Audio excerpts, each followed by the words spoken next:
ഇനി ഡിസിഷൻ എടുക്കേണ്ടത് അവർ തന്നെയാണ്. ഒത്തിരി ഡിസിഷൻസ് പലയിടത്തും നോ പറയേണ്ടതായിട്ട് വരും. തെറ്റും ശരിയും ഏതാണെന്നുള്ളത് അവരവൻ തന്നെ തിരിച്ചറിയേണ്ടതായിട്ട് വരും. നമ്മൾ പ്രതീക്ഷിച്ചിരുന്ന പോലുള്ള ഒരു സീറ്റ് വർധനവ് നമുക്കുണ്ടായിട്ടില്ല എന്നുള്ളത് മാത്രമാണ് ഇപ്പം എടുത്തു പറയേണ്ട ഒരു കാര്യം. എല്ലാ മെഡിക്കൽ കോളേജുകളിലോട്ടും മലയാളികൾ കടന്നു ചെല്ലാൻ പോവുകയാണ്. അതാണ് ഈ ആഴ്ചയിലെ ഏറ്റവും പ്രധാനപ്പെട്ട കാര്യങ്ങൾ. അപ്പം സർട്ടിഫിക്കറ്റുകൾ റെഡിയാക്കി വെക്കുക എന്നുള്ളതാണ് കുട്ടികളെല്ലാം ഇപ്പോൾ ചെയ്യേണ്ട കാര്യങ്ങൾ. രാവിലെ 7 മണിക്ക് മുമ്പായിട്ട് തന്നെ പൂനെയിൽ റിപ്പോർട്ട് ചെയ്യണം. അത് ഫാസ്റ്റിങ്ങോടുകൂടിയൊക്കെ തന്നെ വേണം, കാരണം അവിടെ മെഡിക്കൽ ചെക്കപ്പ് ഉണ്ട് ആദ്യം തന്നെ. ഈ ഓൾ ഇന്ത്യ അലോട്ട്മെൻറ്റിൻ്റെ ആദ്യഘട്ടത്തിൽ നമ്മൾ ചേർന്നില്ല എന്നോർത്ത് കുഴപ്പമില്ല എന്ന് പറഞ്ഞു. പക്ഷേ AFMCക്ക് പിന്നൊരു അവസരം ഇല്ല. പക്ഷേ ഓൾ ഇന്ത്യയിൽ നമ്മൾ അടച്ച രജിസ്ട്രേഷൻ ഫീസിനകത്ത് ഉൾപ്പെടുത്തുകയല്ല. അത് 2 ലക്ഷം രൂപ അടച്ചവരാണെങ്കിലും 10,000 അടച്ചവരാണെങ്കിലും 5,000 അടച്ചവരാണെങ്കിലും അത് പിന്നീട് തിരിച്ചു കിട്ടുകയുള്ളൂ. മുഴുവൻ ഫീസും ആ കോളേജിൻ്റെ ഫീസ് എത്ര ആണോ അത് മുഴുവൻ കോളേജിൽ അടയ്ക്കണം. MBBS മെഡിസിൻ കുറച്ചും കൂടെ ആൾക്കാർ ഫോക്കസ്ഡ് ആണ്. മറ്റേതിൽ അലൈഡ് കോഴ്സിൽ അത്രത്തോളം ഫോക്കസ്ഡ് അല്ലാത്തതുകൊണ്ട് ഇവർ കുറച്ച് കോഴ്സേ വെക്കുകയുള്ളൂ. പ്രത്യേകിച്ചും fisheries, forestry, Siddha, Unani, climate change, biotechnology പോലുള്ള 11 പ്രോഗ്രാമുകളുണ്ട്. ഇപ്പം ആ കോട്ടയം മെഡിക്കൽ കോളേജ് കിട്ടി, അപ്പോൾ അതിന് മുകളിൽ ഇന്ന 2 കോളേജുകൾ ഇരിപ്പുണ്ട്. അപ്പോൾ എനിക്ക് വേണോ വേണ്ടയോ എന്നൊക്കെ അവിടെ ആലോചിക്കാനുള്ളൊരു സമയം, കൃത്യമായിട്ടൊരു പ്ലാൻ നമുക്ക് മുമ്പിലുണ്ട്.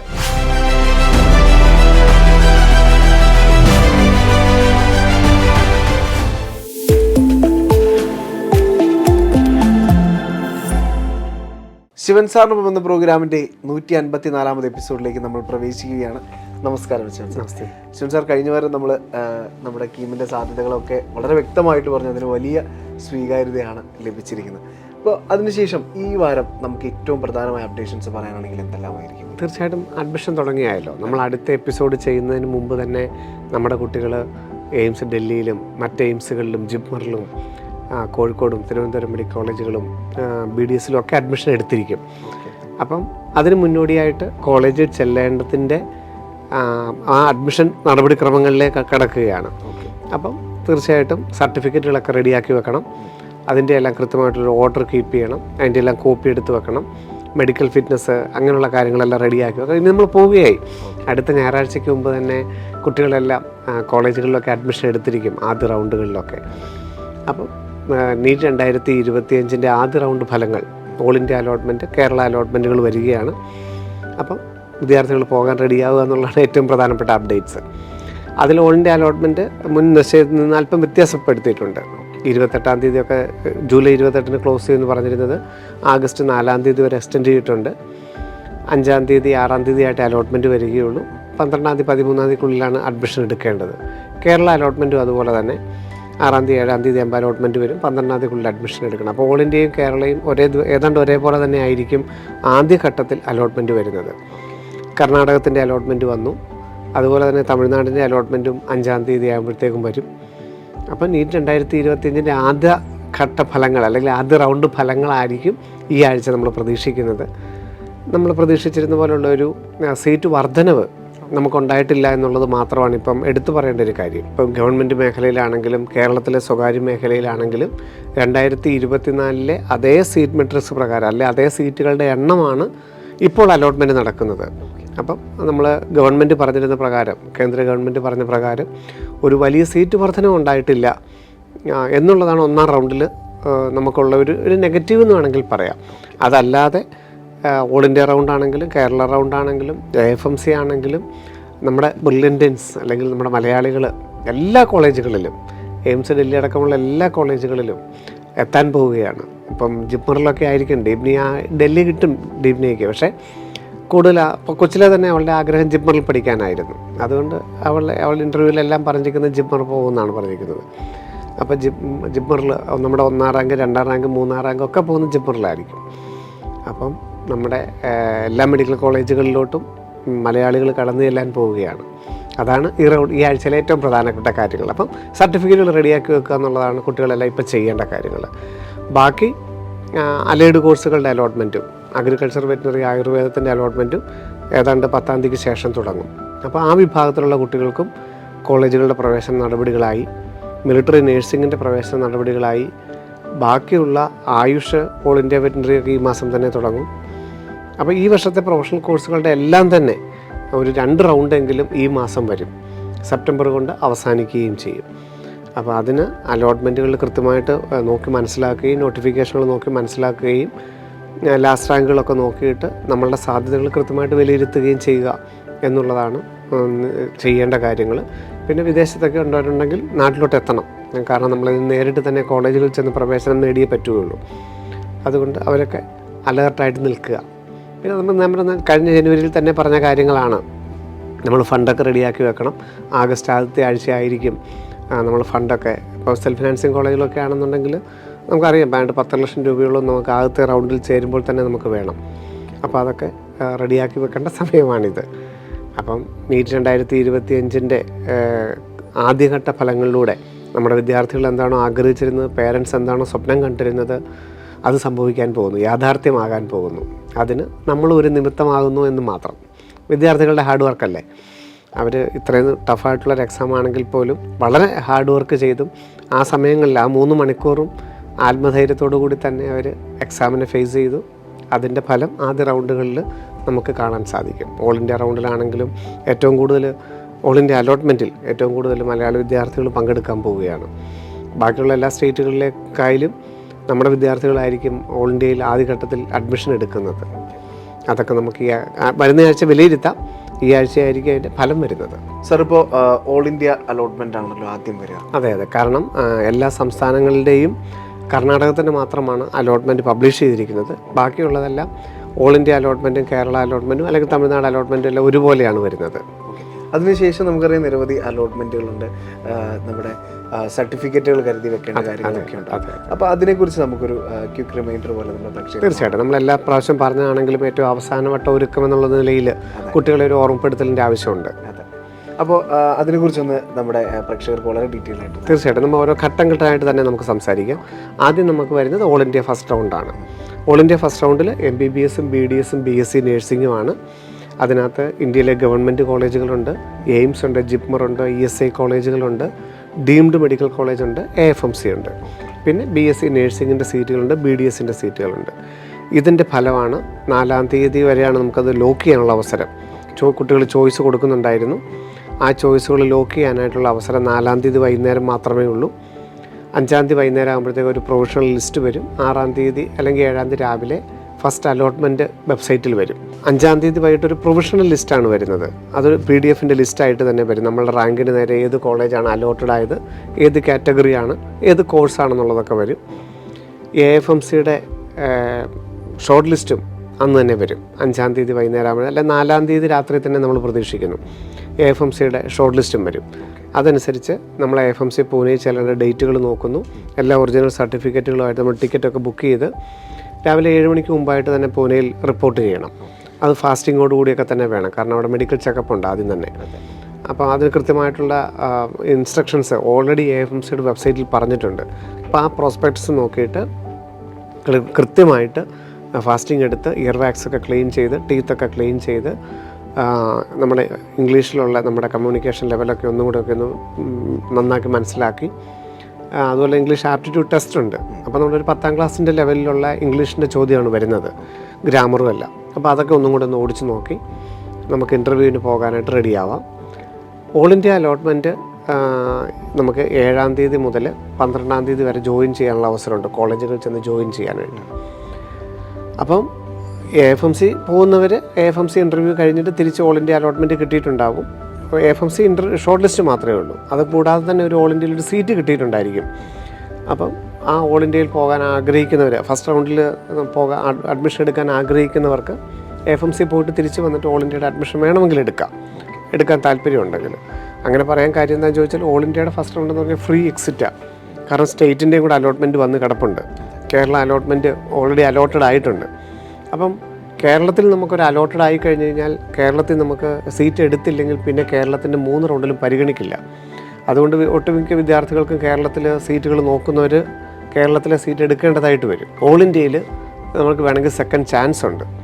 അപ്പം ഓൾ ഇന്ത്യയുടെ അലോട്ട്മെൻറ്റിൽ ബാക്കിയുള്ളവർ, ഇപ്പം ജിപ്മർ നോക്കുന്നവർ, എയിംസ് നോക്കുന്നവരും, എയിംസിൻ്റെ ബാക്കിയുള്ള കോളേജുകൾ, അതർ സ്റ്റേറ്റൊക്കെ നോക്കുന്നവർ, കേരളത്തിൽ സാധ്യതയില്ലാത്തൊരു അതർ സ്റ്റേറ്റുകാരെല്ലാം തന്നെ നമ്മളത് വേണമെങ്കിൽ ഫ്രീ എക്സിറ്റ് ഉണ്ടെങ്കിൽ പോലും പോയി നോക്കുന്നത് തന്നെയാണ് നല്ലത്. നമുക്ക് ആ കോളേജിൽ പോകാനുള്ള സൗകര്യമുണ്ടോ, അവിടുത്തെ ഫെസിലിറ്റി എങ്ങനെയുണ്ട്, ആ കോളേജ് എങ്ങനെയുണ്ട്, ഹോസ്റ്റൽ എങ്ങനെയുണ്ട്, അഡ്മിഷൻ നടപടികൾ എന്തെല്ലാമാണെന്നൊക്കെ നോക്കി മനസ്സിലാക്കുന്നത് നല്ലതാണ്. രണ്ടാമത് ഒരു അലോട്ട്മെൻറ്റ് കിട്ടിക്കഴിഞ്ഞാൽ അവിടെ പോയി സർട്ടിഫിക്കറ്റ് മേടിക്കണം. അപ്പോൾ പോകാനുള്ള ആക്സിബിലിറ്റി ഒക്കെ ഉള്ള കോളേജാണെങ്കിൽ അഡ്മിഷൻ എടുത്താലും കുഴപ്പമൊന്നുമില്ല. ഇനി കേരളത്തിൻ്റെ അലോട്ട്മെൻറ്റ് വന്ന് കിടക്കുന്നത് കൊണ്ട് കേരളത്തിൽ വേണമെങ്കിൽ ചേരാം. അവർക്ക് ഓൾ ഇന്ത്യ ഫസ്റ്റ് റൗണ്ടിൽ ചേർന്നില്ലെങ്കിലും കുഴപ്പമൊന്നുമില്ല. നമുക്ക് ഓൾ ഇന്ത്യയുടെ അലോട്ട്മെൻറ്റ് വന്ന് ആദ്യം നിന്ന് അലോട്ട്മെൻറ്റ് മെമ്മോ പ്രിൻ്റ് ഔട്ട് എടുക്കാം. MCCയുടെ സൈറ്റിൽ നിന്നുള്ള അലോട്ട്മെൻറ്റ് മെമ്മോ, നീറ്റിൻ്റെ ഹോൾ ടിക്കറ്റ് ഫ്രണ്ട് പേജ് മാത്രം, അതിൽ ഫോട്ടോ ഒട്ടിച്ച് തമ്പ് ഇംപ്രഷനൊക്കെ ഇട്ട് സൈനൊക്കെ ചെയ്തിട്ട് പോകാം. നീറ്റിൻ്റെ ഹോൾ ടിക്കറ്റ്, നീറ്റിൻ്റെ സ്കോർ കാർഡ്, നമ്മുടെ ഈ അലോട്ട്മെൻറ്റ് മെമ്മോ, പിന്നെ ക്ലാസ് 10ൻ്റെ മാർക്ക് ലിസ്റ്റ്, ക്ലാസ് 12ൻ്റെ mark list, migration, TC, conduct, പിന്നെ റിസർവേഷൻ അനുസരിച്ചാണ് കിട്ടിയതെങ്കിൽ അതിൻ്റെ ഒറിജിനൽ സർട്ടിഫിക്കറ്റ്, നോൺ ക്രിമിലെയറോ EWC ഏതാണെങ്കിൽ അത് ഈ ഏപ്രിൽ 1 ശേഷം വേണമെന്നൊന്നുമില്ല. 1 വർഷം വാലിഡിറ്റിയുള്ള ഏത് സർട്ടിഫിക്കറ്റും ആകാം. ഇത്രയും സർട്ടിഫിക്കറ്റുകളും പാസ്പോർട്ട് സൈസ് ഫോട്ടോ, ഒരു 5-6 ഫോട്ടോ എങ്കിലും നമ്മുടെ കയ്യിലുണ്ടാവണം. പിന്നെ ഒരു സെറ്റ് ഇതിൻ്റെ എല്ലാത്തിൻ്റെയും ഒരു സെറ്റ് കോപ്പി നമ്മുടെ കയ്യിലുണ്ടായിരിക്കണം. ഇതെല്ലാം സ്കാൻ ചെയ്തിട്ട് ഒരു സെറ്റ് USB ഡ്രൈവിൽ ഒരു സോഫ്റ്റ് കോപ്പിയും സ്കാൻ ചെയ്തിട്ട് നമ്മുടെ കയ്യിലുണ്ടാവണം. പിന്നെ ഫീസ് അടയ്ക്കുന്നത് കോളേജുകളിലാണ്. അത് എയിംസ് ആണെങ്കിലും ജിപ്മർ ആണെങ്കിലും ഓൾ ഇന്ത്യ കോട്ട വഴിയാണെങ്കിലും കേരളത്തിലെ കോളേജൊക്കെ ആണെങ്കിലും തമിഴ്നാട് എവിടെയാണെങ്കിലും കോളേജുകളിലാണ് ഫീസ് അടയ്ക്കേണ്ടത്. നിശ്ചിത സമയത്തിനുള്ളിൽ 12-ാം തീയതിക്കുള്ളിൽ നമ്മൾ നിന്ന് അഡ്മിഷൻ എടുക്കുന്നു. അപ്പോൾ അഡ്മിഷൻ എടുക്കുമ്പോൾ ആ പ്രിൻസിപ്പൾ നമ്മളോട് ചോദിക്കും, ഇനി തുടർന്നുള്ള റൗണ്ടുകളിൽ പങ്കെടുക്കുന്നുണ്ടോ എന്ന് ചോദിക്കും. ഉണ്ടെന്ന് പറയാം. വില്ലിങ്നെസ് എസ് പറയാം. നമുക്ക് പോകാൻ താല്പര്യമില്ലെങ്കിൽ പോലും വില്ലിങ്നെസ് എസ് പറയാം. കാരണം നമുക്കൊന്ന് മാറി ചിന്തിക്കണമെങ്കിൽ ഇപ്പം വില്ലിങ്നെസ് എസ് പറഞ്ഞു നിർത്തുമ്പോൾ മാറണം നിർബന്ധമൊന്നുമില്ല. ഓപ്ഷൻ കൊടുത്താലും ഒന്നും നമ്മുടെ സീറ്റിനെ ബാധിക്കുകയില്ല. കാരണം നമ്മൾ അഡ്മിഷൻ എടുത്തല്ലോ.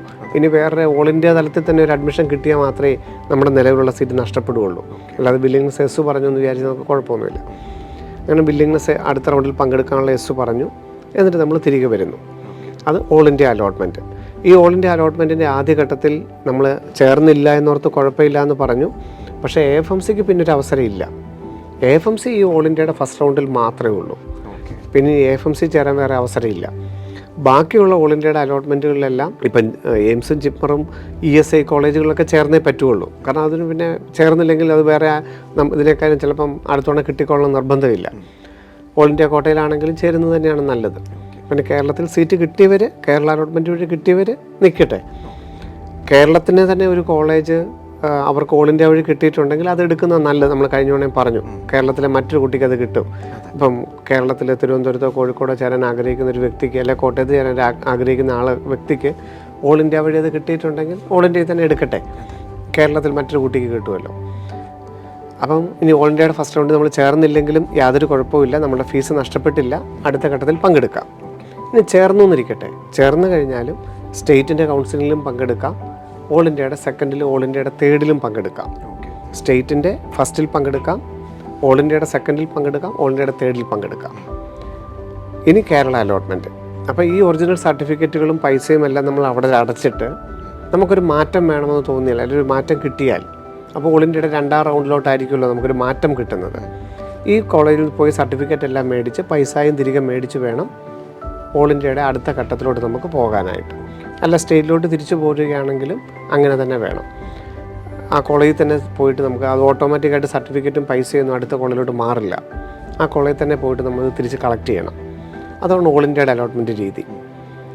കേരളത്തിൻ്റെ അലോട്ട്മെൻറ്റ് 12-ാം തീയതിക്കുള്ളിൽ നമ്മൾ കോളേജ് ജോയിൻ ചെയ്യുമ്പം, അപ്പോൾ നമ്മൾ 5000 രൂപ അടച്ചാണ് എല്ലാവരും രജിസ്റ്റർ ചെയ്തിരിക്കുന്നത് കേരളയുടെ സൈറ്റിൽ ce.kerala.gov.in. ഇനി നമ്മൾ ഒരു ഗവൺമെൻറ് മെഡിക്കൽ കോളേജിന് അഡ്മിഷൻ കിട്ടിയതെങ്കിൽ 23,000 രൂപയാണ് ഫീസ്, 23,500 രൂപ. അപ്പോൾ 5000 കഴിഞ്ഞിട്ട് ബാക്കി 18,000 രൂപയാണ് നമ്മൾ കേരളത്തിൽ ഗവൺമെൻറ് മെഡിക്കൽ കോളേജാണ് കിട്ടുന്നതെങ്കിൽ അടയ്ക്കേണ്ടത്. പക്ഷേ ഓൾ ഇന്ത്യയിൽ നമ്മൾ അടച്ച രജിസ്ട്രേഷൻ ഫീസിനകത്ത് ഉൾപ്പെടുത്തുകയല്ല. അത് 2 ലക്ഷം രൂപ അടച്ചവരാണെങ്കിലും 10,000 അടച്ചവരാണെങ്കിലും 5,000 അടച്ചവരാണെങ്കിലും അത് പിന്നീട് തിരിച്ചു കിട്ടുകയുള്ളൂ. മുഴുവൻ ഫീസും, ആ കോളേജിൻ്റെ ഫീസ് എത്ര ആണോ അത് മുഴുവൻ കോളേജിൽ അടയ്ക്കണം. 25,000 25,000 അടയ്ക്കണം.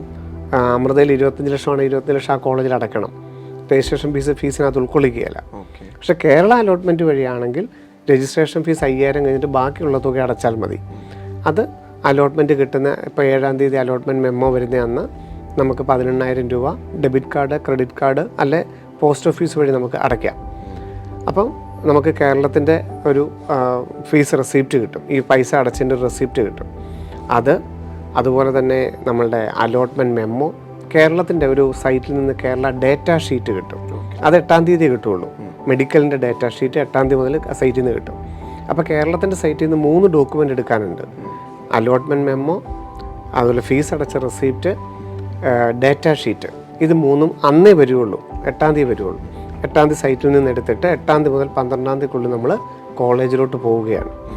ഇനി ഒരു സ്വകാര്യ മേഖലയിലുള്ള മെഡിക്കൽ കോളേജാണ് കിട്ടിയെന്ന് വിചാരിക്കുക. നമ്മൾ 5,000 ഓപ്ഷൻ കൊടുക്കാനായിട്ട് അടച്ചു. ബാക്കി 95,000 രൂപ നമ്മൾ എൻട്രൻസ് കമ്മീഷർക്ക് അടയ്ക്കണം. അലോട്ട്മെൻറ്റ് കിട്ടുന്ന അന്ന് 8-ാം തീയതി മുതൽ 8-നും 12-നും ഇടയിൽ 95,000 രൂപ എൻട്രൻസ് കമ്മീഷർക്ക് അടയ്ക്കുന്നു. അപ്പോൾ 1 ലക്ഷം രൂപയായി. ഒരു കോളേജിൻ്റെ ഫീസ് 8,16,000 രൂപയാണെന്ന് ഇരിക്കട്ടെ. അപ്പോൾ 1 ലക്ഷം രൂപ നമ്മളായല്ലോ. ഇനി ബാക്കി 7,16,000 രൂപ നമ്മൾ കോളേജിൻ്റെ അക്കൗണ്ടിലോട്ടാണ് ട്രാൻസ്ഫർ ചെയ്യേണ്ടത്. അപ്പോൾ അത് കോളേജ്, ഇപ്പോൾ പുഷ്പഗിരി കിട്ടിയെങ്കിൽ പുഷ്പഗിരിയുടെ വെബ്സൈറ്റിലുണ്ട്, ബിലീവേഴ്സാണ് കിട്ടിയെങ്കിൽ അതിൻ്റെ വെബ്സൈറ്റ് ഉണ്ട്, MES കിട്ടിയെങ്കിൽ അവരുടെ വെബ്സൈറ്റ് നോക്കിയിട്ട് അവരുടെ അക്കൗണ്ടിലോട്ട് ട്രാൻസ്ഫർ ചെയ്യുകയോ അല്ലെങ്കിൽ DD ആയിട്ട് കൊണ്ടുപോവുകയോ ചെയ്യാം. In favour of MES medical കോളേജാണ് അവരുടെ അഡ്രസ്സ് തന്നിട്ടുണ്ടാവും സൈറ്റിൽ. ആ പേരിൽ DD ആയിട്ട് ബാക്കി എമൗണ്ട് അടയ്ക്കണം. സാർ, അപ്പോൾ നമ്മളിത് ടെമ്പററി ആയിട്ടല്ലേ എടുക്കുന്നത്, അപ്പോൾ മൊത്തം തുക അടയ്ക്കേണ്ട ആവശ്യകത? ഇത് യഥാർത്ഥത്തിൽ നമുക്കൊരു അഡ്മിഷൻ കിട്ടിക്കഴിഞ്ഞാൽ ആ കോളേജിനെ സംബന്ധിച്ചിടത്തോളം ഇത് ടെമ്പററി എന്നൊന്നുമില്ല. ഇത് അഡ്മിഷനാണ്. അടുത്ത അലോട്ട്മെൻറ്റിൽ ഒരു സീറ്റ് കിട്ടിയാൽ മാറാം, അതിന് നിയമ തടസ്സങ്ങളൊന്നുമില്ല. പക്ഷേ ടെമ്പററി അഡ്മിഷൻ എന്നൊരു അഡ്മിഷൻ ഇല്ല. നമ്മളെല്ലാ ഒറിജിനൽ സർട്ടിഫിക്കറ്റും കൊടുത്ത് മുഴുവൻ തുകയും കോളേജിൽ അടച്ചെങ്കിൽ മാത്രമേ അഡ്മിഷൻ ആവുകയുള്ളൂ. അടുത്ത അഡ്മിഷൻ കിട്ടിയാൽ ഇത് തിരിച്ചു തരും. പക്ഷേ നമുക്ക് ടെമ്പററി എന്നൊരു പ്രോസസ്സ് ഇല്ല. അപ്പം 7,16,000 രൂപ ബാക്കിയുള്ള തുക കോളേജിൻ്റെ അക്കൗണ്ടിലോട്ട് ട്രാൻസ്ഫർ ചെയ്യുന്നു, അല്ലെ DD എടുത്തുകൊണ്ട് പോകുന്നു. പിന്നെ കോളേജിൽ അഡ്മിഷൻ ഫീസൊക്കെ ഉണ്ട്. ഒരു 80,000 രൂപയ്ക്ക് അഡ്മിഷൻ ഫീസ് വരും. ഒരു 1-1.25 ലക്ഷം രൂപ മൊത്തം ചിലപ്പോൾ ചിലവ് വരും. ആ തുക ചിലപ്പോൾ ചില കോളേജുകൾ മേടിക്കുകയില്ല. കാരണം ഇവർ ഹയർ ഓപ്ഷൻ വെച്ചിട്ടുണ്ടെന്ന് പറയുകയാണെങ്കിൽ ചെറിയ എമൗണ്ട് മാത്രമേ മേടിക്കുകയുള്ളൂ. പക്ഷേ ട്യൂഷൻ ഫീസ് മൊത്തം അടയ്ക്കണം. ബാക്കിയുള്ള തുക ചിലപ്പം ക്ലാസ് തുടങ്ങുമ്പോഴേ മേടിക്കാറുള്ളൂ. ചില കോളേജുകൾ ആദ്യം തന്നെ മേടിക്കാറുമുണ്ട്. അതൊക്കെ ആ കോളേജിൽ വിളിച്ച് ചോദിച്ചാൽ നമുക്ക് അറിയാൻ പറ്റും. അപ്പോൾ ആ കോളേജിൻ്റെ വെബ്സൈറ്റ് നോക്കിയിട്ട് അവിടെ കൊണ്ടുപോകേണ്ട സർട്ടിഫിക്കറ്റുകളുടെ ഓർഡറുണ്ട്. കൃത്യമായിട്ടും ആ ഓർഡറിൽ തന്നെ നമ്മുടെ ഒറിജിനൽ സർട്ടിഫിക്കറ്റുകളെല്ലാം എടുത്ത് വെക്കണം. ഇപ്പം നമ്മുടെ കേരളയുടെ സൈറ്റിനകത്ത് ഇപ്പം ഏത് കോളേജ്, ഗവൺമെൻറ് കോളേജും ആകാം, സെൽഫ് ഫിനാൻസിങ് കോളേജും ആകാം, എല്ലാ കോളേജിൻ്റെയും വെബ്സൈറ്റിലുണ്ട്. ആ ഓർഡറിൽ തന്നെ എല്ലാ ഒറിജിനൽ സർട്ടിഫിക്കറ്റുകൾ. ഇപ്പം ഉദാഹരണം പറയുകയാണെങ്കിൽ ഇപ്പോൾ കീമിന് കൊണ്ടുപോകേണ്ട പ്രധാന ഡോക്യുമെൻസിനകത്ത് ഒന്ന് നീറ്റിൻ്റെ സ്കോർ കാർഡുണ്ട്, നീറ്റിൻ്റെ ഹോൾ ടിക്കറ്റ് ഉണ്ട്, കേരള അലോട്ട്മെൻറ്റ് മെമ്മോ ഉണ്ട്, കേരള ഡേറ്റ ഷീറ്റ് ഉണ്ട്, ഫീസ് അടച്ച റെസിപ്റ്റ് ഉണ്ട്, നേറ്റിവിറ്റി സർട്ടിഫിക്കറ്റ്. അതായത് നമ്മൾ 2025 ഫെബ്രുവരിയിലാണ് കീമിന് അപ്ലൈ ചെയ്തത്. അപ്പോൾ കേരളത്തിൽ ജനിച്ചു എന്ന് കാണിക്കുന്നൊരു സർട്ടിഫിക്കറ്റ് ഉണ്ട്, നേറ്റിവിറ്റി സർട്ടിഫിക്കറ്റ്. അതിൻ്റെ ഒറിജിനൽ. പുതിയതൊന്നും എടുക്കണ്ട, എന്താണോ നമ്മൾ അന്ന് കൊടുത്തത് അത്. പിന്നെ നമ്മുടെ ഡേറ്റ് ഓഫ് ബർത്തിൻ്റെ പ്രൂഫ്. 10ാം ക്ലാസ്സിൻ്റെ മാർക്ക് ലിസ്റ്റിലുണ്ടല്ലോ, 10ാം ക്ലാസ്സിൻ്റെ മാർക്ക് ലിസ്റ്റ്, +2ൻ്റെ മാർക്ക് ലിസ്റ്റിൻ്റെയൊക്കെ ഒറിജിനൽ, TC, കോണ്ടാക്റ്റ്, മൈഗ്രേഷൻ. പിന്നെ റിസർവേഷനുള്ള കാറ്റഗറിയാണ്. റിസർവേഷൻ അനുസരിച്ചാണ് കിട്ടിയെങ്കിൽ സ്റ്റേറ്റ് എഡ്യൂക്കേഷൻ പർപ്പസിൻ്റെ നോൺ ക്രിമി ലെയർ, തഹസീൽദാരുടെ പോരാ, വില്ലേജ് ഓഫീസറുടെ സ്റ്റേറ്റ് എഡ്യൂക്കേഷൻ പർപ്പസിൻ്റെ നോൺ ക്രിമി ലെയർ, വില്ലേജ് ഓഫീസറുടെ EW സർട്ടിഫിക്കറ്റ്. ആ കാറ്റഗറിക്ക് അനുസരിച്ചാണ് കിട്ടിയെങ്കിൽ. ഇനി SC ST ആയിട്ടാണ് കിട്ടിയെങ്കിൽ തഹസീൽദാരുടെ കമ്മ്യൂണിറ്റി സർട്ടിഫിക്കറ്റ്, മൈനോറിറ്റി ആയിട്ടാണ് കിട്ടിയെങ്കിൽ മൈനോറിറ്റി സർട്ടിഫിക്കറ്റ്. അങ്ങനെ നമുക്ക് ഏതെങ്കിലും ഒരു സ്പെഷ്യൽ റിസർവേഷൻ കൂടെ കിട്ടിയെങ്കിൽ അതിൻ്റെ സർട്ടിഫിക്കറ്റ്. NRI ആയിട്ടാണ് കിട്ടിയെങ്കിൽ NRIയുടെ ഡോക്യുമെൻസിൻ്റെ എല്ലാം ഒറിജിനൽ. പിന്നെ ഒരു 5 ഫോട്ടോകൾ. ഇത്രയുമാണ് ഏറ്റവും പ്രധാനപ്പെട്ട ഡോക്യുമെൻറ്റ്സ് ആയിട്ട് കൊണ്ടുപോകേണ്ടത്. പിന്നെ നമുക്കൊരു ആൻറ്റി റാഗിങ്ങിൻ്റെ ഒരു എഗ്രിമെൻ്റ് ഉണ്ട്. അത് വെബ്സൈറ്റിൽ നിന്ന് ഓട്ടോമാറ്റിക്കായിട്ട് നമ്മൾ ചെയ്യേണ്ടത്. അത് മുദ്രപത്രത്തിലൊന്നും വേണ്ട. ആൻറ്റി റാഗിങ്ങിൻ്റെ പ്രിൻ്റ് ഔട്ട് എടുത്തുകൊണ്ട് പോകണം. നമ്മുടെ ബോണ്ടുണ്ട്, 5.5 വർഷം നമ്മൾ MBBS പഠിച്ചോളാം, അല്ലെ BDS പഠിച്ചോളാം, ഡിസ്കണ്ടിന്യൂ ചെയ്യാലെന്ന് പറയുന്നൊരു ബോണ്ട്. അത് നമ്മൾ ആ കോളേജിൽ അഡ്മിഷൻ എടുക്കാൻ നേരത്ത് കൊണ്ടുപോകേണ്ടതില്ല. നമുക്ക് ആ കോളേജിൽ നമ്മൾ അഡ്മിഷൻ വേണ്ടി ചെല്ലുന്ന സമയത്ത് ആ പ്രിൻസിപ്പൾ നമുക്ക് ബോണ്ടിൻ്റെ മാറ്റർ തരും. നമ്മൾ ആ മാറ്ററും കൊണ്ട് തിരിച്ച് വന്നിട്ട് ക്ലാസ് തുടങ്ങുന്ന സമയത്ത് 200 രൂപ മുദ്രപത്രത്തിലോട്ട് ടൈപ്പ് ചെയ്യണം. ഇപ്പം ഈ സ്റ്റാമ്പ് പേപ്പറേ ഉള്ളൂ. അപ്പം ഫസ്റ്റ് പാർട്ടി കുട്ടിയുടെ പേര്, കുട്ടിയുടെ പേരും അഡ്രസ്സും. സെക്കൻഡ് പാർട്ടി നമ്മൾ ഏത് കോളേജിലാണോ ക്ലാസ്സിന് പോകുന്നത് ആ കോളേജിൻ്റെ പ്രിൻസിപ്പളാണ് സെക്കൻഡ് പാർട്ടി. എന്നിട്ട് ഈ ബോണ്ട് പ്രിൻ്റ് ഔട്ട് എടുത്തിട്ട് പേരൻസും കുട്ടിയും ഒപ്പിട്ടുകൊണ്ട് പോകണം. നമ്മൾ 5.5 വർഷം MBBS തുടർച്ചയായിട്ട് പഠിച്ചോളാം എന്ന് പറയുന്നത് ഈ സ്റ്റാമ്പ് പേപ്പർ. അപ്പോൾ ഇതിൻ്റെ എല്ലാ കോളേജിൻ്റെ സൈറ്റിൽ കാണുന്ന ഓർഡറിൽ തന്നെ ഒറിജിനൽ, ഒരു സെറ്റ് കോപ്പി, അതുപോലെ തന്നെ ഇതിൻ്റെ എല്ലാം സ്കാൻ ചെയ്ത കോപ്പി നമ്മൾ കൈ കരുതിയിട്ടാണ് നമ്മൾ കോളേജിലോട്ട് ചെല്ലേണ്ടത്. അപ്പോൾ നമ്മൾ സൈറ്റിൽ ഫീസ് അടച്ചു, ബാക്കിയുള്ള എൻട്രൻസ് കമ്മീഷണർക്ക് ഫീസ് അടച്ചു, ബാക്കിയുള്ള തുക കോളേജിൻ്റെ അക്കൗണ്ടിലും അടച്ചു.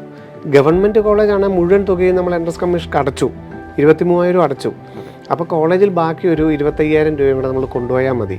PTA ഫണ്ട്, ലൈബ്രറി ഫണ്ട്, നമ്മുടെ സ്റ്റഡി മെറ്റീരിയൽ, അങ്ങനെയുള്ള ഒരു തുക ഒരു 25,000 രൂപയും കൂടെ നമ്മൾ കരുതിയാൽ മതിയാകും. അതൊക്കെ പിന്നെ നമുക്ക് സാവകാശമുണ്ട്. സാർ, ഈ മെഡിക്കൽ ഫിറ്റ്നസും അതുപോലെ വാക്സിനേഷനും അതിൻ്റെ ഒരു ഇമ്പോർട്ടൻസ് എത്ര? തീർച്ചയായിട്ടും. ഈ MBBS ആണെങ്കിലും BDS ആണെങ്കിലും കേരളത്തിലാണ് അഡ്മിഷൻ എടുക്കുന്നതെങ്കിൽ കേരള പ്രോസ്പെക്ടസിൻ്റെ 167-ാമത്തെ പേജിൽ ഫിറ്റ്നസ് സർട്ടിഫിക്കറ്റിൻ്റെ ഫോർമാറ്റ് ഉണ്ട്. അത് ഗവൺമെൻറ് ഡോക്ടർ നിർബന്ധമായിട്ട് വേണം.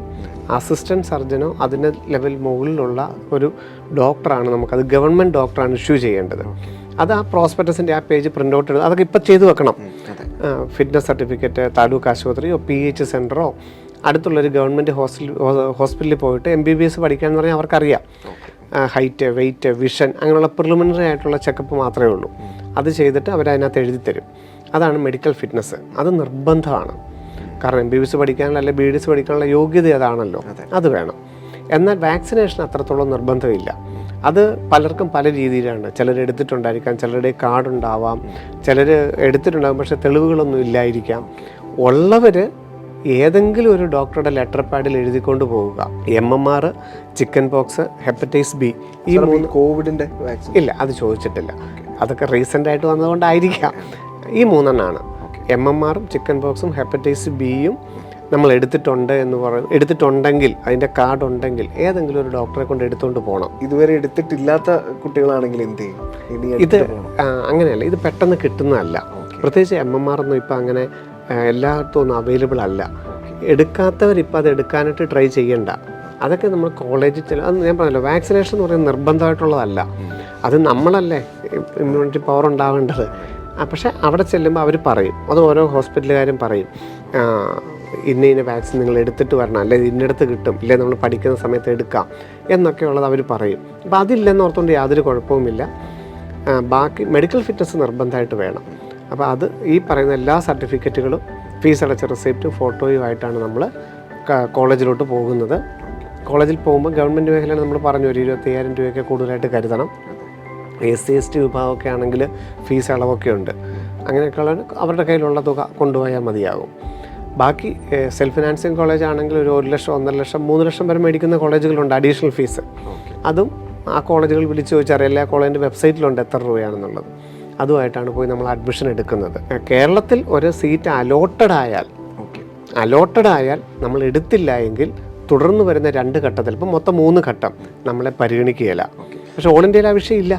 കേരളത്തിൽ പക്ഷേ അലോട്ടഡ് ആയാൽ കേരളത്തിൻ്റെ ഒരു സാധ്യത നോക്കണമെന്നുണ്ടെങ്കിൽ കേരളത്തിൽ അഡ്മിഷൻ എടുത്തേ പറ്റുള്ളൂ. സാർ, അപ്പോൾ അടുത്ത റൗണ്ടിലേക്കുള്ള വില്ലിങ്നെസ് നമ്മൾ എപ്പോഴാണ്? അത് ഓൾ ഇന്ത്യയിൽ മാത്രമേ ഉള്ളൂ. ഓൾ ഇന്ത്യ വഴി ഒരു ഓൾ ഇന്ത്യ കോളേജിലാണ് നമ്മൾ അഡ്മിഷൻ എടുക്കുന്നതെങ്കിൽ പ്രിൻസിപ്പൾ വില്ലിങ്നെസ് ചോദിക്കും, അടുത്ത റൗണ്ടിൽ പരിഗണിക്കേണ്ടതെന്ന് ചോദിക്കും. കേരള അലോട്ട്മെൻറ്റ് വഴിയാണെങ്കിൽ 2ാം ഘട്ടം തുടങ്ങുമ്പോൾ ഓപ്ഷൻ കൺഫർമേഷനാണ്. അവിടെ നമുക്ക് കേരളത്തിൽ ഓപ്ഷൻ കൊടുക്കാനും ഒരു അവസരമേ ഉള്ളൂ. ഓൾ ഇന്ത്യയിൽ നമുക്ക് ഓരോ റൗണ്ടിൽ എപ്പോൾ വേണേലും ഏത് ഓപ്ഷൻ വേണേൽ കൊടുക്കാം. താഴെയുള്ള ഓപ്ഷനോ മുകളിലുള്ള ഓപ്ഷനോ കൊടുക്കാത്ത ഓപ്ഷനോ ഒക്കെ ഓൾ ഇന്ത്യയിൽ എത്ര വേണേലും കൊടുക്കാം. 2ാമത്തെ റൗണ്ടിലും 3ാമത്തെ റൗണ്ടിലൊക്കെ കൊടുക്കാം. പക്ഷേ കേരളത്തിൽ അങ്ങനെയല്ല, ഓപ്ഷൻ കൊടുക്കാൻ ഒറ്റ അവസരമേ ഉള്ളൂ. MBBS, government MBBS, self financing MBBS, government BDS, self financing BDS ഒക്കെ ഇപ്പോൾ 4-ാം തീയതി കൊണ്ട് തീരും. 4-ാം തീയതി 4 മണി വരെ മാത്രമേ ഓപ്ഷൻ കൊടുക്കാൻ അവസരമുള്ളൂ. പിന്നെ 3 റൗണ്ടിൽ നമുക്ക് ഓപ്ഷൻ കൊടുക്കാൻ അവസരം കിട്ടില്ല. അപ്പോൾ അങ്ങനെ കൊടുത്തു, അഡ്മിഷൻ നമുക്ക് കിട്ടിയിട്ട് നമ്മൾ കോളേജിൽ ജോയിൻ ചെയ്യുന്നു. ആ കിട്ടിയതിനേക്കാളും മുകളിലുള്ളതിലോട്ട് പോകണമെങ്കിൽ ആഗസ്റ്റ് 19-ാം തീയതി കേരളത്തിൻ്റെ 2ാം ഘട്ടം തുടങ്ങുന്ന ദിവസം ഒരു 3 ദിവസം 4 ദിവസം ഉണ്ട്, ഓഗസ്റ്റ് 19 തൊട്ട്. ആ ദിവസം കയറിയിട്ട് ഓപ്ഷൻ കൺഫർമേഷനാണ് ചെയ്യേണ്ടത്. കേരളത്തിൻ്റെ അടുത്ത റൗണ്ടിൽ പരിഗണിക്കണം എന്ന് പറഞ്ഞാൽ അവിടെ വില്ലിങ്നെസ് ഇല്ല, ഓപ്ഷൻ കൺഫർമേഷൻ ചെയ്യണം എന്നുള്ളത് ഓർത്ത് വെച്ചാൽ മതി. ആ സമയത്ത് നമുക്ക് റീഅറേഞ്ച് ചെയ്യുകയോ ഒക്കെ ചെയ്യുകയും ചെയ്യാം. പക്ഷേ പുതിയതിൽ ആഡ് ചെയ്യാൻ അനുവദിക്കുകയില്ല. നമ്മൾ കഴിഞ്ഞൊക്കെ പറഞ്ഞതുപോലെ ചിലരൊക്കെ ഉണ്ടെങ്കിലും കുറച്ച് കോളേജേ വെക്കുകയുള്ളൂ. അവസാനം ആ സമയത്ത് തോന്നും അപ്പോൾ എന്നെക്കാളും കുറഞ്ഞ റാങ്കുകാർക്കൊക്കെ കിട്ടി, അങ്ങനെയാണ് ആ കോളേജും കൂടെ 2ാം റൗണ്ടിൽ കൊടുത്തേക്കാന്നൊക്കെ വിചാരിക്കും. കേരളത്തിൽ അങ്ങനെ നടക്കില്ല. വേണമെങ്കിൽ നാളെ വൈകുന്നേരം 4-ാം തീയതി വൈകുന്നേരം 4 മണിക്കുള്ളിൽ MBBS BDSൻ്റെ മൊത്തം ഓപ്ഷൻ വെച്ചേക്കണം. ഇപ്പം നമ്മൾ 40 ഓപ്ഷൻ കൊടുത്തിരുന്നു, നമുക്ക് 20ാമത്തെ ഓപ്ഷൻ കിട്ടി. 21 മുതൽ 40 വരെയുള്ളതെല്ലാം ക്യാൻസലായിപ്പോയി. പിന്നെ കേരളത്തിൽ കിട്ടത്തേ ഇല്ല. 20ാമത്തത് ഫീസ് അടച്ച് കിട്ടി. അപ്പോൾ ഇനി ഓപ്ഷൻ കൺഫർമേഷൻ ചെയ്താലും ഈ 20 എന്ന് പറയുന്ന സീറ്റ് നമ്മുടെ ഇന്ന് പോകുകയില്ല.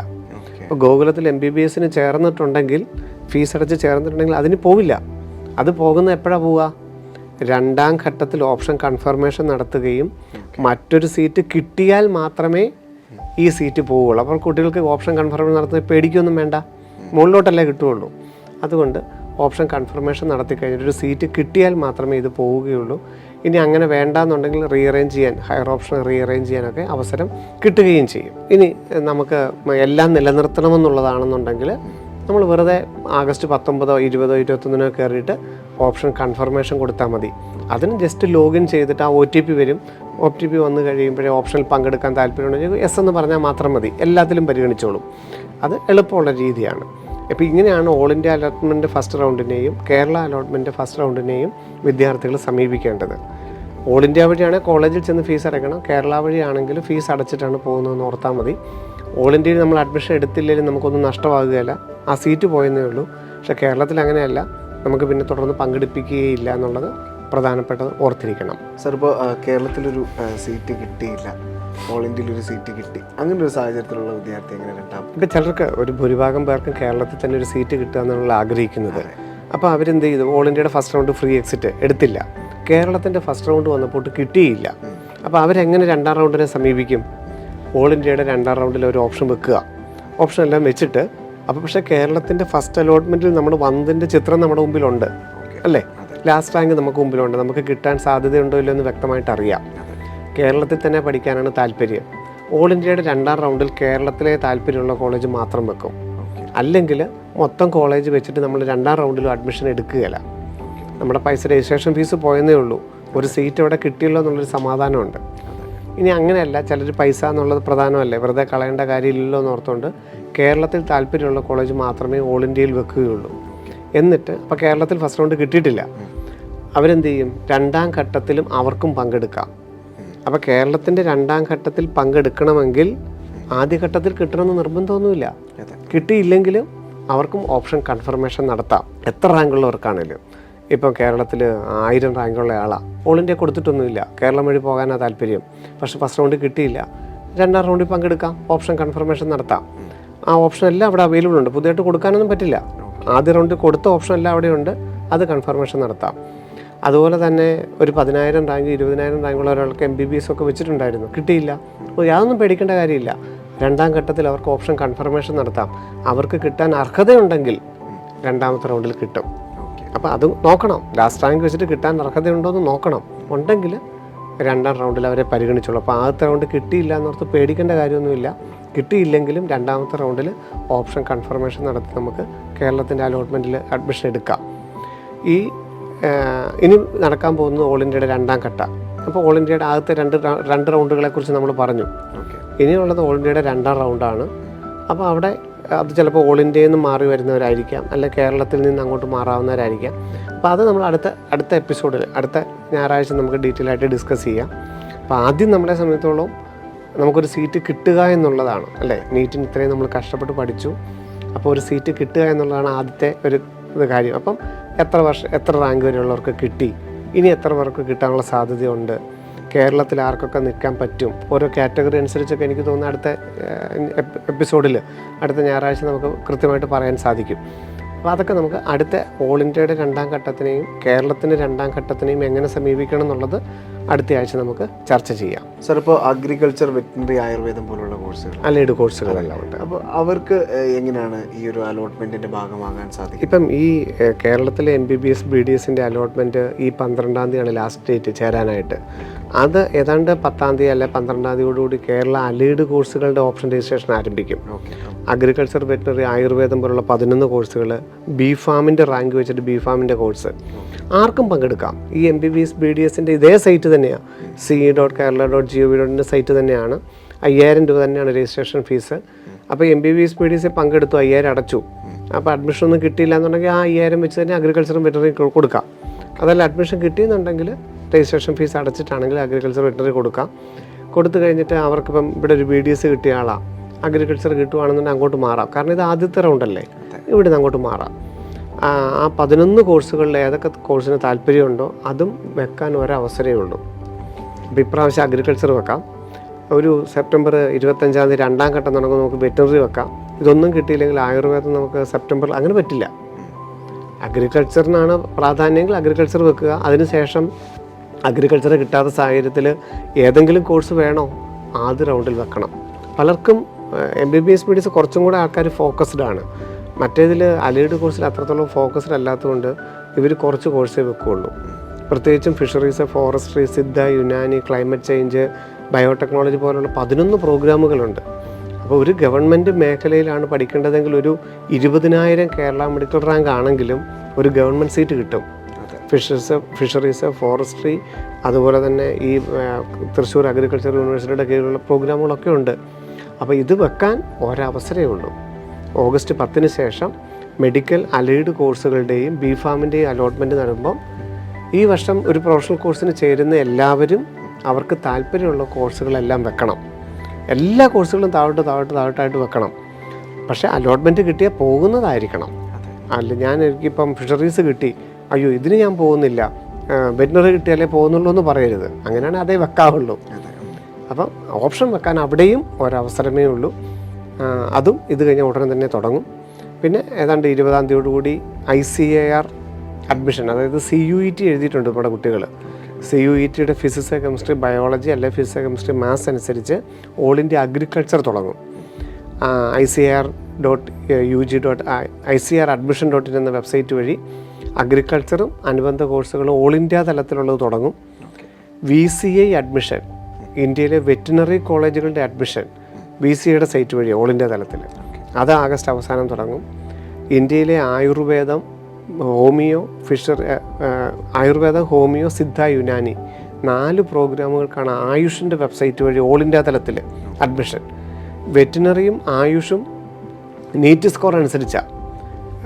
അഗ്രികൾച്ചർ നമ്മൾ പറഞ്ഞു ഓൾ ഇന്ത്യ തലത്തിൽ CUET അനുസരിച്ചാണ്. പക്ഷേ വെറ്റിനറിയും ആയുർവേദവും ഹോമിയോയും എല്ലാം ഓൾ ഇന്ത്യ തലത്തിൽ നീറ്റിൻ്റെ സ്കോർ വെച്ചാൽ, എന്നാൽ അത് MCCയുടെ സൈറ്റ് അല്ലതാണ്. ഇപ്പം നമ്മൾ ഓൾ ഇന്ത്യ തലത്തിൽ നടക്കുന്നത് MBBS BDS BSc നഴ്സിംഗ് മാത്രമേ ഉള്ളൂ. പക്ഷേ ഒരാൾക്ക് ആയുർവേദത്തിന് ഓൾ ഇന്ത്യ തലത്തിൽ ചേരണം, അല്ലെ ആയുർവേദത്തിൻ്റെ ഡീംഡ് കോളേജുകളുണ്ട്. നമ്മുടെ അമൃതയിൽ ആയുർവേദമുണ്ട്. അങ്ങനെ ചേരണമെങ്കിൽ അവർ സമീപിക്കേണ്ടത് AACCC.nic.in എന്ന് പറയുന്ന ആയുഷിൻ്റെ വെബ്സൈറ്റിലാണ്. കേരളത്തിലെ ഗവൺമെൻറ് കോളേജുകളുണ്ട് കേട്ടോ, 15%. അവർക്ക് ആ രീതിയിൽ ഗവൺമെൻറ് കോളേജുകളിലോ ഡീംഡ് കോളേജുകളിലോ BAMS എടുക്കാം, അല്ലെ ഹോമിയോ എടുക്കാം. അതുപോലെ തന്നെയാണ് VCI വെറ്റിനറി ഓൾ ഇന്ത്യ തലത്തിൽ വേണ്ട 1,00,000-ലധികം റാങ്കിലും കഴിഞ്ഞ വർഷം കിട്ടിയിട്ടുണ്ട്. VCIയുടെ അഡ്മിഷനെയും സമീപിക്കാം. ഇതെല്ലാം ഈ ആഗസ്റ്റ് മാസത്തിൽ നടക്കും. ഓൾ ഇന്ത്യയുടെയും കേരളയുടെയും ഒക്കെ MBBS BDSൻ്റെ 2ാം ഘട്ടവും ഈ മാസം തന്നെ നടക്കും. അപ്പം ഒരു കൃത്യമായിട്ട് നമുക്ക് എന്താണ് സാധ്യത എന്നുള്ളത് ഈ മാസം അവസാനത്തോടു കൂടി അറിയാനായിട്ട് സാധിക്കും. സാർ, ഇപ്പോൾ അടുത്ത ഘട്ടത്തിലേക്ക് പോകുമ്പോൾ വളരെ ഡീറ്റെയിൽ ആയിട്ട് കാര്യങ്ങൾ പറയാമെന്ന് നമ്മൾ പറഞ്ഞു. അപ്പോൾ സാർ, എങ്കിലും ആളുകളുടെ ഒരു സ്ഥിരം ഒരു കൺസേൺ ആണ് ഈ അവർ പൈസ ആദ്യം ഒരു സെൽഫ് ഫിനാൻസിങ് കോളേജിൽ അടയ്ക്കുന്നു, പിന്നീട് മാറാൻ നേരത്ത് കൃത്യസമയത്ത് തന്നെ ആ പൈസ കിട്ടുമോ, ഒറിജിനൽ സർട്ടിഫിക്കറ്റ്സ് ഒക്കെ തിരികെ കിട്ടുമോ? ഈ ഒരു സംശയം കഴിഞ്ഞാൽ നമുക്ക് പരിഹാരം? തീർച്ചയായിട്ടും. കാരണം ഇത് എല്ലാ വർഷമുള്ള അലോട്ട്മെൻറ്റ് പ്രോസസ്സ് അല്ലേ. അപ്പം ഇപ്പോൾ DD ആണ് നമ്മൾ കൊടുക്കുന്നതെങ്കിൽ ആ DD തന്നെ തിരിച്ചു തരിക ചെയ്യുന്നത്. അതല്ല ഒരു സെൽഫ് ഫിനാൻസിങ് കോളേജിൽ നിന്നാണ് നമ്മൾ അഡ്മിഷൻ എടുക്കുന്നതെങ്കിൽ അവർ അന്ന് തന്നെ ഫണ്ട് നമ്മൾ തിരിച്ച് അക്കൗണ്ടിലോട്ട് ആക്കി തരും. നമുക്ക് ആ ഫണ്ട് തന്നെ അടുത്ത കോളേജിലോട്ട് കൊടുക്കാനായിട്ട് പറ്റും. അത് ഓട്ടോമാറ്റിക് ട്രാൻസ്ഫർ അല്ലെന്ന് മാത്രം. നമ്മളിപ്പം സോമർവല്ലി പോയി അഡ്മിഷൻ എടുത്തു, 7,16,000 അടച്ചെങ്കിൽ എൻട്രൻസ് കമ്മീഷനുടെ പൈസ ഓട്ടോമാറ്റിക് മാറും. എൻട്രൻസ് കമ്മീഷൻ നമ്മൾ 1,00,000 അടച്ചിട്ടുണ്ട്, അത് ഓട്ടോമാറ്റിക് സോമർവല്ലിയിൽ നിന്ന് ഗോകുലത്തിലോട്ടോ ബിലീവേഴ്സിലോട്ടോ മാറിക്കോളും. നമ്മൾ കോളേജിൽ അടച്ച തുക അവിടെ പോയി തിരിച്ച് നമ്മുടെ അക്കൗണ്ടിലോട്ട് മാറ്റി മേടിക്കുകയും അവിടെ സ്പെഷ്യൽ ഫീസ് ഇനത്തിൽ അടച്ച പൈസ തിരികെ മേടിക്കുകയും ഒറിജിനൽ സർട്ടിഫിക്കറ്റുകൾ തിരിച്ച് മേടിക്കുകയും ചെയ്തിട്ട് നിശ്ചിത സമയത്തിനുള്ളിൽ പുതിയ കോളേജിൽ വന്ന് ചേരണം. അത് 2ാം ഘട്ടം കിട്ടുമ്പോൾ ഈ ഒരു പ്രോസസ്സും ചെയ്യണം. അത് നിർബന്ധമായിട്ടും ആദ്യത്തെ റൗണ്ടിലെ സീറ്റ് നഷ്ടപ്പെട്ടു. പലരും അങ്ങനെ ചോദിക്കും, എനിക്ക് 2ാം ഘട്ടം കിട്ടിയപ്പം ആദ്യത്തെ ഘട്ടത്തിൽ കിട്ടിയതിനേക്കാളും അത്ര താല്പര്യമില്ലാത്ത കോളേജാണ് കിട്ടിയേ. എനിക്ക് ആദ്യത്തെ റൗണ്ടിൽ ഞാൻ ഫീസൊക്കെ അടച്ചതല്ലേ, സർട്ടിഫിക്കറ്റും കൊടുത്തതാണ്, അപ്പോൾ അവിടെ തന്നെ ഞാൻ പഠിച്ചോളാമെന്ന്. പക്ഷെ അങ്ങനെ നടക്കില്ല. അലോട്ട്മെൻറ്റ് കൊടുക്കുകയും ഓപ്ഷൻ കൺഫർമേഷൻ കൊടുക്കുകയും 2ാം ഘട്ടത്തിലൊരു സീറ്റ് കിട്ടിയാൽ നിർബന്ധമായിട്ടും ആദ്യത്തെ ഘട്ടത്തിലെ സീറ്റ് പോയി, അത് വേറെ കൊടുത്തു, ആ സീറ്റ് അവിടെ ഇല്ല. അവിടെ നമ്മുടെ സർട്ടിഫിക്കറ്റ് വെറുതെ ഇരിക്കുന്നതേ ഉള്ളൂ. അതൊക്കെ മേടിച്ച് പൈസയും മേടിച്ച് പുതിയ കോളേജിൽ വന്ന് ചേരണം. അതൊക്കെ ആ സമയത്ത് നമുക്ക് ആ ഓപ്ഷനിൽ തന്നെ കാണാം നമുക്ക് കിട്ടിയ സീറ്റ് ഗോകുലം മെഡിക്കൽ കോളേജ്, അത് സീറ്റായിട്ട് അവിടെ കാണാം. അതിൻ്റെ മുകളിലുള്ള ഓപ്ഷൻസ് എല്ലാം ഇന്നത്. അപ്പോൾ നമുക്ക് വ്യക്തമായിട്ട് അറിയാം ഇന്നതിനേക്കാളും എനിക്ക് താല്പര്യം ഇന്നതെല്ലാം ഉണ്ട്. അങ്ങനെയല്ലേ നമ്മൾ ഓപ്ഷൻ കൺഫർമേഷൻ ചെയ്യുള്ളൂ. ഇപ്പം ആ കോട്ടയം മെഡിക്കൽ കോളേജ് കിട്ടി, അപ്പോൾ അതിന് മുകളിൽ ഇന്ന 2 കോളേജുകൾ ഇരിപ്പുണ്ട്, അപ്പോൾ എനിക്ക് വേണോ വേണ്ടയോ എന്നൊക്കെ അവിടെ ആലോചിക്കാനുള്ളൊരു സമയവും കൃത്യമായിട്ടൊരു പ്ലാൻ നമുക്ക് മുമ്പിലുണ്ട്. ഇനി ഒന്നും കിട്ടാത്തവർക്കാണെങ്കിൽ ലാസ്റ്റ് റാങ്ക് ഡീറ്റെയിൽസ് ഉണ്ട്. ഓരോ കാറ്റഗറിക്കും അനുസരിച്ച് അലോട്ട്മെൻറ്റ് നടത്തി റാങ്ക് നമുക്ക് മുമ്പിലുണ്ട്. അപ്പോൾ അത് നോക്കിയിട്ട് കിട്ടുമില്ലെന്നൊക്കെ നമുക്ക് അറേഞ്ച് ചെയ്യാനായിട്ട് സാധിക്കും. അഡ്മിഷൻ പ്രോസസ്സിൽ നമ്മളിങ്ങനെ ഓരോ കോളേജിൽ നിന്നും മറ്റൊരു കോളേജിലോട്ട് മാറേണ്ടതായിട്ടുണ്ട്. പക്ഷെ നമ്മൾ 5.5 വർഷം പഠിക്കേണ്ടതല്ലേ. ആ ഒരു പ്രോസസ്സിലൂടെ തന്നെയാണ് കഴിഞ്ഞ 2024 വരെ എല്ലാ കുട്ടികളും പോയത്. അതുകൊണ്ട് അതിനനുസരിച്ചൊരു ഒഴുകാൻ എല്ലാവരും തയ്യാറാകണമെന്ന് മാത്രം. ശിവൻ സാറിനൊപ്പം ഈ ഒരു പ്രോഗ്രാം ഇന്ന് ആരംഭിച്ചത് തന്നെ ഒരു വലിയ ശുഭ വാർത്ത പറഞ്ഞുകൊണ്ടാണ്. അതായത് അടുത്ത എപ്പിസോഡുമായിട്ട് ഞങ്ങൾ എത്തുമ്പോൾ ഇന്ത്യയിലൊട്ടാകെ ബെർലിനിലെ വിദ്യാർത്ഥികളും അതുപോലെ ഈ വർഷം MBBS സീറ്റ് കരസ്ഥമാക്കിയ നിരവധി മലയാളി വിദ്യാർത്ഥികളും ഒക്കെ പ്രവേശിക്കുന്നു എന്ന ആ ഒരു സന്തോഷ വാർത്ത, ഒരു വർഷക്കാലത്തെ അവരുടെ കഷ്ടപ്പാടുകളും ബുദ്ധിമുട്ടുകളും ഒക്കെ അവരുടെ സ്വപ്ന സാക്ഷാത്കാരത്തിൻ്റെ നിമിഷത്തിലേക്ക് പ്രവേശിക്കുന്നു. അപ്പോൾ ഇനിയും അവരുടെ ജീവിതത്തിലൊക്കെ ഒരുപാട് കാര്യങ്ങൾ അവർ കരുതേണ്ടതായിട്ടുണ്ടല്ലേ സാർ, ഒരു കോളേജിലേക്കൊക്കെ ചെല്ലുമ്പോൾ? തീർച്ചയായിട്ടും. കാരണം അവരുടെ യാത്ര തുടങ്ങുന്നതേ ഉള്ളൂ. ഇപ്പം നമ്മൾ എയിംസിലെത്തി, അല്ലെ ജിപ്മറിലെത്തി, അല്ലെ തിരുവനന്തപുരത്തോ കോഴിക്കോടോ എത്തി എന്ന് പറഞ്ഞുകൊണ്ട് യഥാർത്ഥത്തിൽ യാത്ര ആരംഭിക്കുന്നതേ ഉള്ളൂ. അവരുടെ എൻ്റർ കരിയറിൻ്റെ ഇത്രയും നാളും അവർക്ക് ഒത്തിരി ഒരു പേരൻസിൻ്റെയും അധ്യാപകരുടെയും ഒക്കെ ചിറകിനടിയിലായിരുന്നു. അപ്പോൾ അവരാദ്യമായിട്ട് സ്വാതന്ത്ര്യത്തോടു കൂടി തന്നെ, അപ്പോൾ സ്വാതന്ത്ര്യം ഇല്ലായ്മയല്ലായിരുന്നു എങ്കിലും, കാരണം ഇപ്പം ഇനി ഡിസിഷൻ എടുക്കേണ്ടത് അവർ തന്നെയാണ്. ഒത്തിരി ഡിസിഷൻസ് പലയിടത്തും നോ പറയേണ്ടതായിട്ട് വരും. തെറ്റും ശരിയും ഏതാണെന്നുള്ളത് അവരവൻ തന്നെ തിരിച്ചറിയേണ്ടതായിട്ട് വരും. പഠിക്കേണ്ടത് എങ്ങനെയാണ്, അതാണ് ഏറ്റവും വലിയ കൺസേൺ. കാരണം ഇപ്പോൾ MBBS ആണെങ്കിലും BDS ആണെങ്കിലും അഗ്രികൾച്ചർ ആണെങ്കിലും നേഴ്സിംഗ് ആണെങ്കിലും നന്നായിട്ട് പഠിക്കാനുണ്ട്, ധാരാളം പഠിക്കാനുണ്ട്. അപ്പം നമ്മൾ എല്ലാ കോളേജിലും പോകുമ്പോൾ നമ്മൾ കേൾക്കുന്ന സ്ഥിരം കാര്യമാണ്, നമ്മൾ നീറ്റിന് പ്രിപ്പയർ ചെയ്യുക എന്നുള്ളതാണ് ഏറ്റവും വലിയ കാര്യം എന്നാണ് ഞങ്ങൾ വിചാരിച്ചിരുന്നത്. പക്ഷേ ഇവിടെ വന്നപ്പോൾ ഇതൊന്നും അല്ല സാറേ, ഇതൊരു കടൽ പോലെ കിടക്കുന്ന സാധനമാണ്. അപ്പം അതിനകത്ത് ആ ഒഴുക്കിനനുസരിച്ച് പോകാനായിട്ട് നമ്മളൊന്ന് പാകപ്പെടേണ്ടതായിട്ടുണ്ട്. കാരണം പലപ്പോഴും നമുക്ക് ഇത്രത്തോളം ആഗ്രഹിച്ച് നമ്മളവിടെ ചെന്നിട്ട് ഇതെല്ലാം നമ്മളെ കൊണ്ട് പറ്റുമോ എന്നൊക്കെയുള്ളൊരു ചിന്ത നമ്മളിൽ ഉണ്ടാകാം. അതല്ല, ഏതൊരു കുട്ടിക്കും പറ്റുന്നതാണ്. അവൻ ഏറ്റവും നല്ല രീതിയിൽ ജീവിച്ച് മുന്നേറുന്ന കാഴ്ച നമ്മളെല്ലാം വർഷങ്ങളായിട്ട് കണ്ടുകൊണ്ടിരിക്കുന്നതാണ്.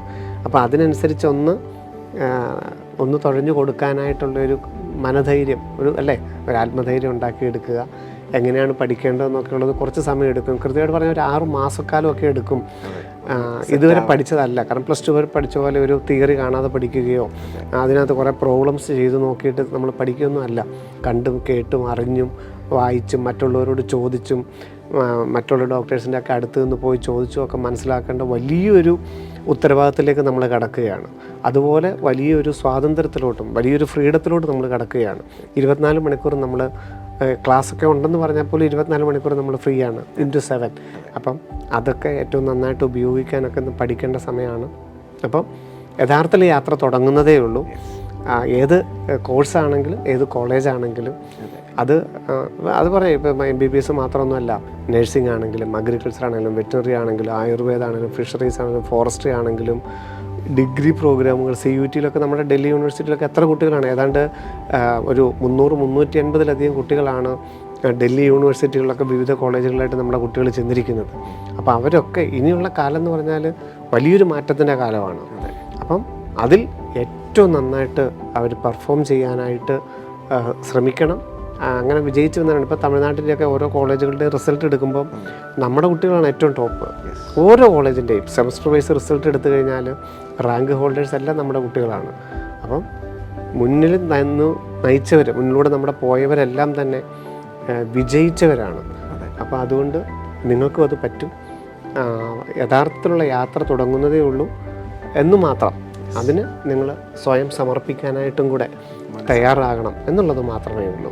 അപ്പോൾ ശിവൻ സാർ ഇന്ന് തുടങ്ങിയപ്പോൾ പറഞ്ഞു വരുന്ന വാരം ഞങ്ങൾ ആ ഒരു ഫസ്റ്റ് ഇന്ത്യയിലെമ്പാടുമായിട്ടുള്ള മെഡിക്കൽ കോളേജുകളിൽ അഡ്മിഷൻ നേടിയ വിദ്യാർത്ഥികൾക്ക് ആശംസകൾ പറഞ്ഞുകൊണ്ടായിരിക്കും നമ്മുടെ എപ്പിസോഡ് തുടങ്ങുകയാണ്. അതിനൊപ്പം അവർ ആഗ്രഹിച്ച അല്ലെങ്കിൽ ചിലരൊക്കെ ആഗ്രഹിച്ച മെഡിക്കൽ കോളേജുകളിലേക്ക് കിട്ടാത്തതിൻ്റെ ഒരു ഇതിൽ അവർ വരുന്ന അലോട്ട്മെൻറ്റുകളെയൊക്കെ വെയിറ്റ് ചെയ്തിരിക്കുന്നവരുണ്ടായിരിക്കും. ഒരു 3ാമത്തെ അലോട്ട്മെൻറ്റ് എങ്കിലും ആകുമ്പോഴേ എല്ലാവർക്കും ഇപ്പം 25,000 റാങ്ക് ആണെങ്കിലും കേരള റാങ്ക് 10,000 ആണെങ്കിലും ഒരു മൂന്നാമത്തെ അലോട്ട്മെൻ്റ് ഒക്കെ ആകുമ്പോൾ മാത്രമേ കൃത്യമായിട്ട് അവരുടെ റാങ്കിൻ്റെ റിസർവേഷൻ അനുസരിച്ച് സീറ്റ് കിട്ടുകയുള്ളൂ. എല്ലാ വർഷവും അങ്ങനെ തന്നെയാണ്. സീറ്റ് വർധനമൊക്കെ ഉണ്ടെങ്കിൽ തീർച്ചയായിട്ടും അത് ആ സമയത്തൊക്കെ വരികയുള്ളൂ. അതുകൊണ്ട് ആദ്യത്തെ റൗണ്ടിൽ കിട്ടിയില്ല എന്ന് ഓർത്ത് പരിഭ്രമിക്കേണ്ട കാര്യമില്ല. എല്ലാ വർഷവും അങ്ങനെ തന്നെയാണ് ആ പ്രോസസ്സ്. അത് ഒട്ടും പേടിക്കേണ്ടതായിട്ടില്ല. അപ്പോൾ ആദ്യ റൗണ്ടിൽ അഡ്മിഷൻ നേടുന്ന വിദ്യാർത്ഥികൾക്ക് ആശംസകൾ. തുടർന്നുള്ള റൗണ്ടുകളിൽ അഡ്മിഷൻ നേടാൻ ആഗ്രഹിക്കുന്ന വിദ്യാർത്ഥികളോടൊപ്പം ശിവൻ സാറുണ്ട്, ബ്രില്യൻ ഫാമിലി ഉണ്ട്, എല്ലാവരുമുണ്ട്. നിങ്ങളെ അർഹതപ്പെട്ട സീറ്റിൽ എത്തിക്കുമെന്നത് ബ്രില്യൻ്റ് നൽകുന്ന ഉറപ്പാണ്. അപ്പോൾ തീർച്ചയായിട്ടും ലോകമെമ്പാടും ഇരുന്ന് ഞങ്ങളെ കേട്ടുകൊണ്ടിരുന്ന എല്ലാ മലയാളി പ്രേക്ഷകർക്കും ഹൃദയം നിറഞ്ഞ നന്ദി. നമസ്കാരം. Brilliant Study Center, India's #1 coaching center for NEET and JEE.